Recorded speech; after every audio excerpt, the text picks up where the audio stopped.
نحمده ونصلي على رسوله الكريم اما بعد فاعوذ بالله من الشيطان الرجيم بسم الله الرحمن الرحيم الحمد لله رب العالمين الرحمن الرحيم مالك يوم الدين۔ انتہائی محترم مکرم سامعین کرام، آج کی اس مختصر سی مجلس میں ہم سورۃ الفاتحہ کے تعارف کے بارے میں گفتگو کریں گے۔ سورۃ الفاتحہ قرآن مجید کی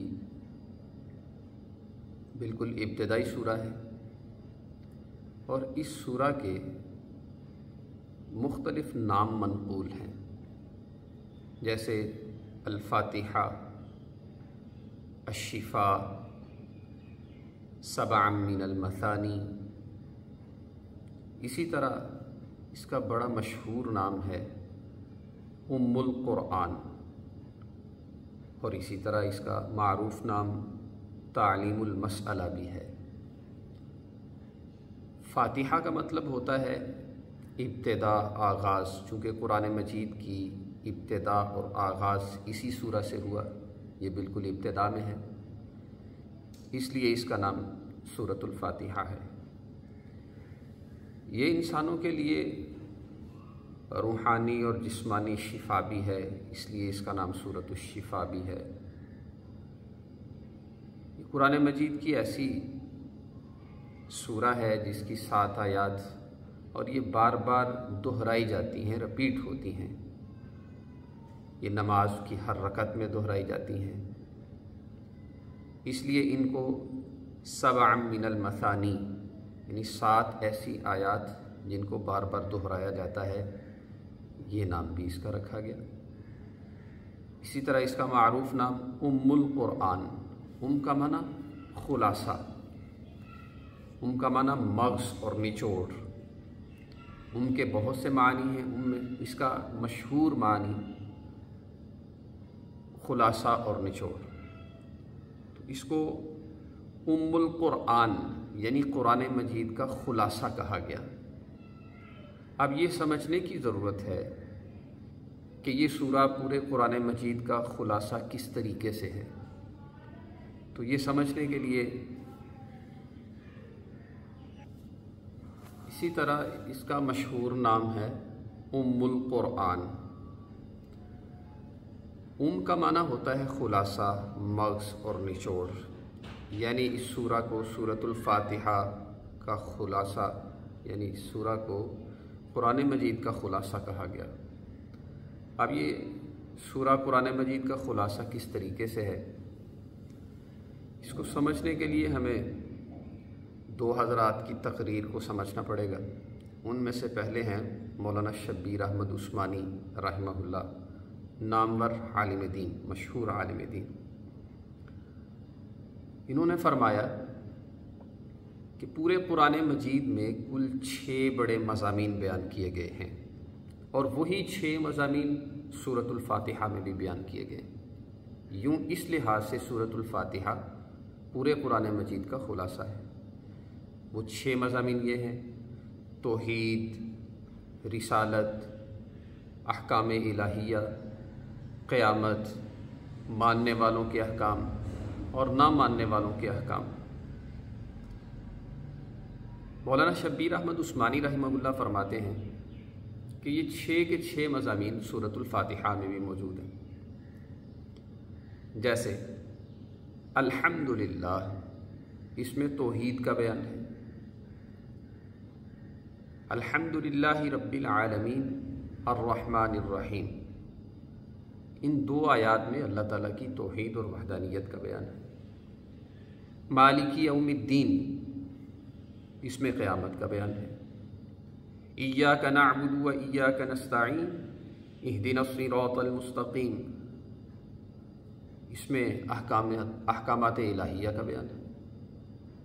بالکل اسی طرح صراط الذین انعمت علیہم، اس میں 2 چیزوں کا بیان ہے۔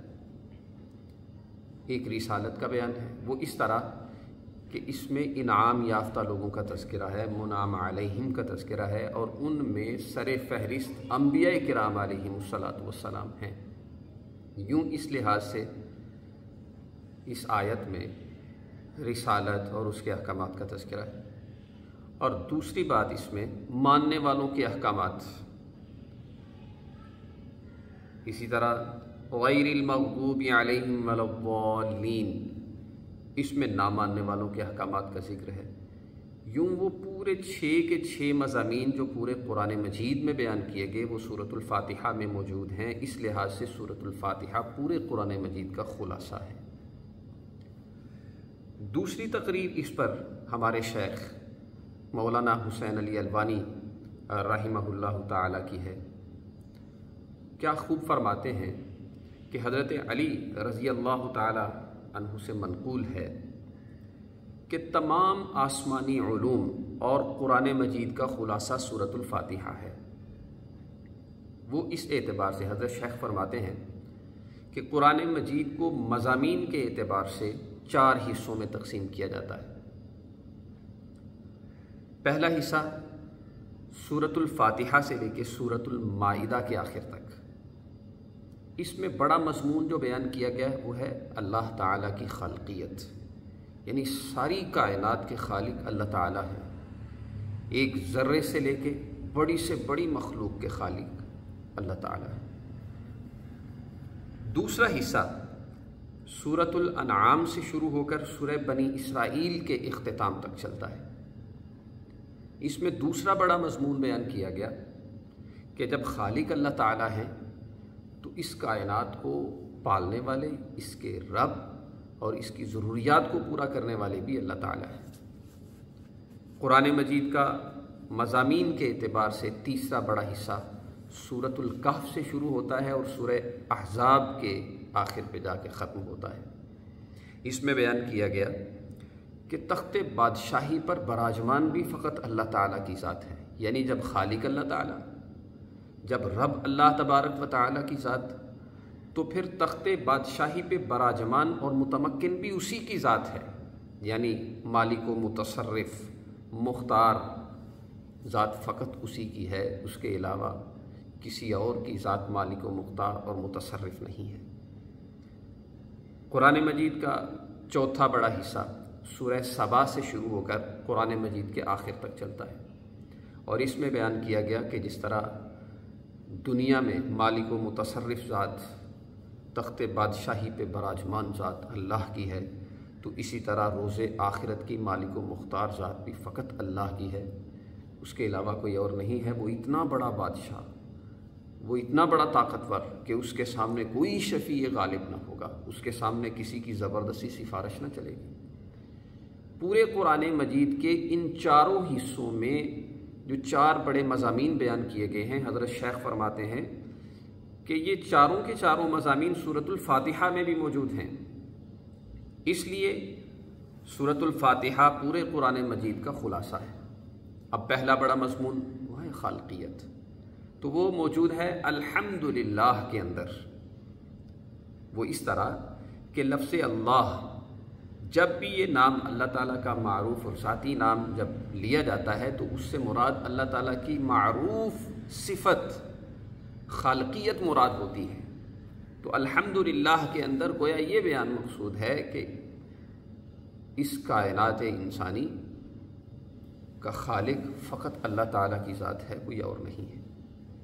رب العالمین، یہ قرآن مجید کے دوسرے بڑے حصے کا بیان ہے کہ جب خالق اللہ تعالیٰ ہیں تو رب العالمین جہانوں کو پالنے والی، جہانوں کی ضروریات کو پورا کرنے والی ذات، یعنی رب ذات، وہ بھی اللہ تعالیٰ کی ہے۔ یہ دوسرا بڑا حصہ بیان کیا گیا۔ قرآن مجید کے تیسرے بڑے حصے کا تیسرا بڑا مضمون کہ تخت بادشاہی پہ متمکن اور براجمان ذات بھی فقط اللہ تعالیٰ کی، تو یہ الرحمن الرحیم کے اندر بیان کیا گیا۔ اور قرآن مجید کے چوتھے بڑے حصے کا بڑا مضمون کہ جس طرح دنیا میں مالک و متصرف ذات اور بادشاہ ذات اللہ کی، قیامت کا اختیار اور قیامت کی بادشاہ ذات بھی فقط اللہ کی، اس کے علاوہ نجی بادشاہتیں بھی ختم کر دی جائیں گی اور اس کے سامنے کوئی شفیع غالب، کوئی شفیع قہری نہیں ہوگا۔ تو اس کا بیان سورۃ الفاتحہ کی آیت میں بیان کیا گیا، مالک یوم الدین، انصاف کے دن کا مالک۔ یوں حضرت شیخ رحمہ اللہ فرماتے ہیں کہ قرآن مجید کے اندر مضامین کے اعتبار سے جو 4 بڑے حصے ہیں، ان میں جو 4 بڑے مضامین بیان کیے گئے ہیں، وہ چاروں مضامین سورۃ الفاتحہ کے اندر بھی موجود ہیں۔ اس لیے سورۃ الفاتحہ پورے قرآن مجید کا خلاصہ سورہ ہے۔ اسی طرح اس کا معروف نام تعلیم المسئلہ،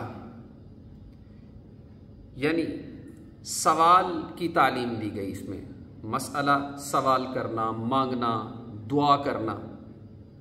تو گویا اس سورہ کے اندر ہمیں دعا مانگنے کا طریقہ اور سلیقہ سکھایا گیا ہے۔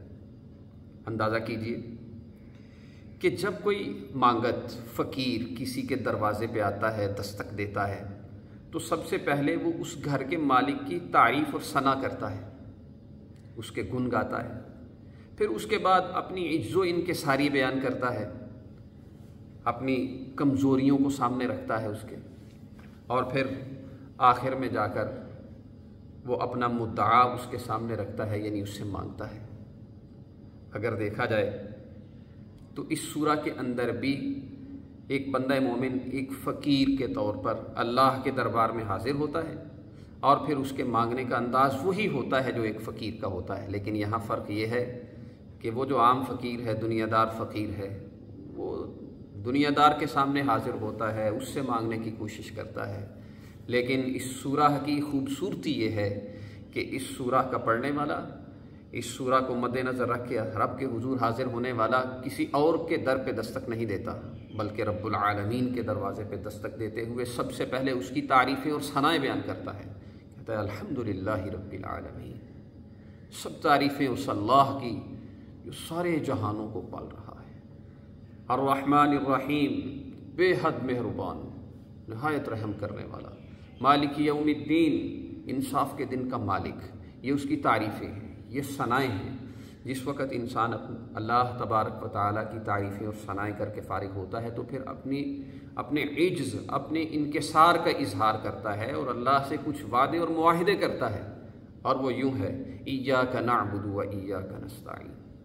گویا وہ اقرار کر رہا ہے کہ اے اللہ، میں عابد ہوں، تو معبود ہے، میں کمزور ہوں، تو طاقتور ہے، اور میں اس کا اظہار تیری ہستی کے سامنے کھڑے ہو کے کر رہا ہوں۔ یہ عجز ہے، یہ انکسار ہے، اور وعدہ بھی ہے کہ اللہ، جب ساری کائنات انسانی کو مجھ سمیت پالنے والا تو ہے، عنایت کرنے والا تو ہے، پیدا کرنے والا تو ہے، مالک و مختار اور متصرف تو ہے، تو پھر میں وعدہ کرتا ہوں کہ میں عبادت بھی فقط تیری ہی کروں گا، تیرے سوا کسی اور کی نہیں کروں گا۔ جب انسان اپنی عاجزی، اپنی انکساری کے اظہار کے ساتھ ساتھ اللہ کے ساتھ وعدہ بھی کر لیتا ہے، تو پھر اس کے بعد وہ اللہ تعالیٰ کی رضامندی اور خوشنودی کو ملحوظ خاطر رکھتے ہوئے اس سے کچھ دعائیں مانگتا ہے، اور وہ ہے اہدنا الصراط المستقیم صراط الذین انعمت علیہم غیر المغضوب علیہم ولا الضالین۔ یوں اللہ تبارک و تعالیٰ نے اس خوبصورت سورہ کے ساتھ قرآن مجید کی ابتدا فرمائی، اور اس میں علوم کے اللہ تبارک و تعالیٰ نے سمندر پنہا رکھ دیے، اور ہمیں تعلیم دی گئی کہ ہم اس سورہ کو ملحوظ خاطر رکھیں اور اس کے مسائل کو اور اس کے اندر پوشیدہ اللہ تعالیٰ کے رازوں کو سمجھنے کی کوشش کریں۔ یہ مختصر سورۃ الفاتحہ کا خلاصہ آپ حضرات کی خدمت میں تھا۔ اللہ تعالیٰ ہم سب کو قرآن مجید کو سمجھنے کی، عمل کرنے کی، دوسروں تک پہنچانے کی توفیق عنایت فرمائے۔